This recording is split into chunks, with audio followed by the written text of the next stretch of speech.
A member of Hamas's political bureau told Al Jazeera earlier that the group was meeting at the time of the attack with, quote, a positive outlook on the American ceasefire proposal. He also said that the group holds the American administration responsible for the attack.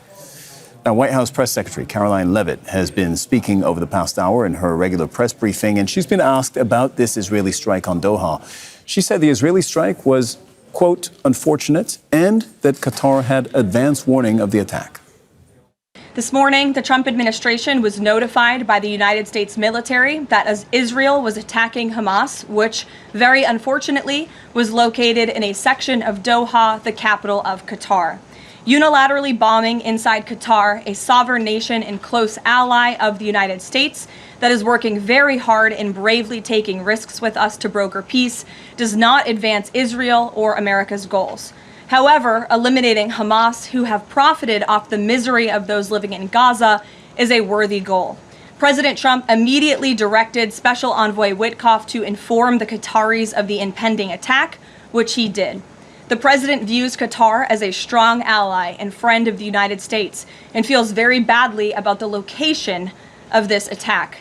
President Trump wants all of the hostages in Gaza and the bodies of the dead released, and this war to end now. President Trump also spoke to Prime Minister Netanyahu after the attack. The Prime Minister told President Trump that he wants to make peace, and quickly. President Trump believes this unfortunate incident could serve as an opportunity for peace. The president also spoke to the Emir and Prime Minister of Qatar and thanked them for their support and friendship to our country. He assured them that such a thing will not happen again on their soil. And breaking news, just in the last few moments, Qatar's foreign ministry spokesperson has addressed what you heard there from the White House press spokesperson, that the country was informed of that Israeli attack on Doha beforehand. Qatar is saying that is false. Charles Stratford is live from the Corniche in Doha for us again.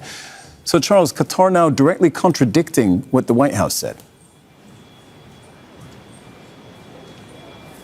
That's right, that statement from the Foreign Ministry literally dropping a couple of minutes ago. I'll read out exactly what it says. It says that the statements being circulated about Qatar being informed in advance of the attack are baseless.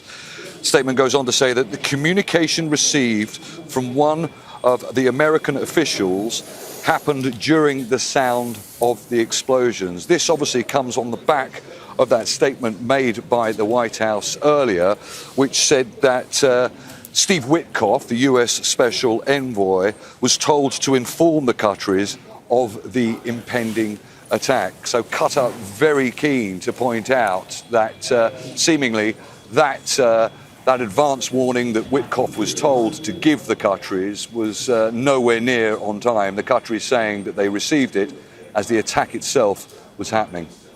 Charles, can you remind our viewers, can you give us some context here on U.S.-Qatar relations? Because they are very close allies. Donald Trump was here 3 months ago.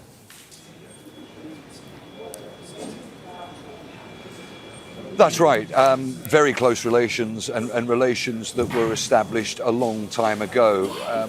We know that the US has its largest airbase here in Qatar.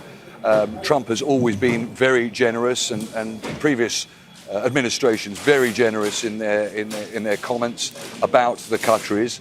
And we know how pivotal the Qataris have been in trying to mediate an end to this war. The White House only this evening or this afternoon in Washington saying that this attack did not advance Israel or US goals.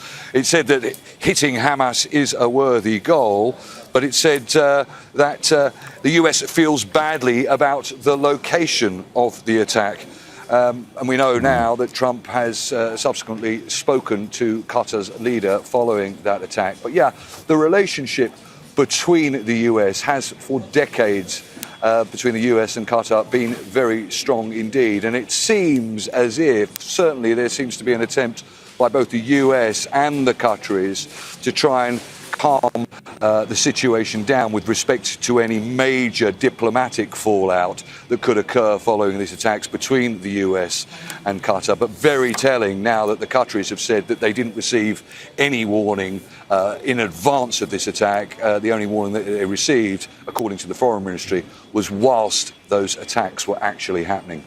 Charles Stratford reporting from Doha. Thank you very much, Charles. Al Jazeera's White House correspondent Kimberly Halkett joins us. Kimberly, it's very important that we speak to you at this point because the U.S. is a very important part of this puzzle, and Caroline Leavitt, the White House press secretary, has just been fielding questions about this, about what the U.S. knew, when they knew it, and what they did subsequently. So fill us in on everything that you've learned because you were sitting in on that White House press briefing. Yeah, well, the White House is denying, despite some media reports, that the U.S. President Donald Trump, in fact, greenlit or approved or even had advanced knowledge of the Israeli strike that amounted to, we believe, about 12 strikes inside of Doha, Qatar. In fact, what she's saying is that she was notified, or rather the U.S. president was notified by the United States military that an attack was ongoing. Not that it was imminent, but that it was already taking place. And that is when the U.S. president reportedly, according to the White House press secretary, notified the special envoy to the Middle East, Steve Witkoff, who then in turn notified the Qataris that this was taking place. I'm sure they also knew from within, from their own security service. But the bottom line is that the White House has been very contrite about what has occurred, given the strong relationship that exists between the United States and Qatar. The White House press secretary saying that this is a sovereign nation, speaking about Qatar, and that it's a close ally working to broker peace. And the strikes by the Israelis do not advance either Israeli interests or American interests. Now, it's important to note that there was a follow-up question, Cyril, that was whether or not the Israelis had informed the U.S. military in advance of this strike. And the White House press secretary would not answer that question, only saying that the president himself, the commander-in-chief, heads the military, that he was notified while it was ongoing. One other thing that we should point out is that as you've been talking about the reactions that have been coming from within Qatar, the Qatari embassy to the United States has also been notifying members of Congress and saying that it is acknowledged within the Qatari government that despite conflicting media accounts, we are confident that this was a unilateral military strike conducted by Israeli forces without advance consultation of the United States. So this is something that is being echoed and reinforced through diplomatic channels. We should also point out, though, that there are already members of Congress, including some prominent Democrats, who are condemning what Israel has done, including a congresswoman from Minnesota, Betty McCallum, who has said that she condemns this unprovoked attack and that Netanyahu's government is a destabilizing force in the Middle East as a result of these actions. Kimberly, Donald Trump, as we pointed out with our correspondent in Doha, Donald Trump was here a few months ago. He was standing by the emir and he made a big show of how much he loves this guy. Those were his words. And he's also, of course, a very staunch ally of Israel.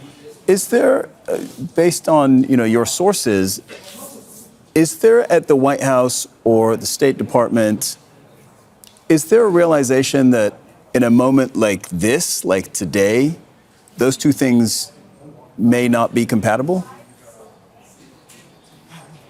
If there is, it's not being voiced publicly. But if you do look at the nuanced language by the White House press secretary, it's very clear that there is concern about damaging the relationship with Qatar, not just because the emir and the U.S. president get along, but as we've been talking, there's a U.S. airbase, Al Udeid Air Base in Qatar. There is also a business relationship to the tune of $1.7 trillion of investments that have been made in the United States by the Qataris.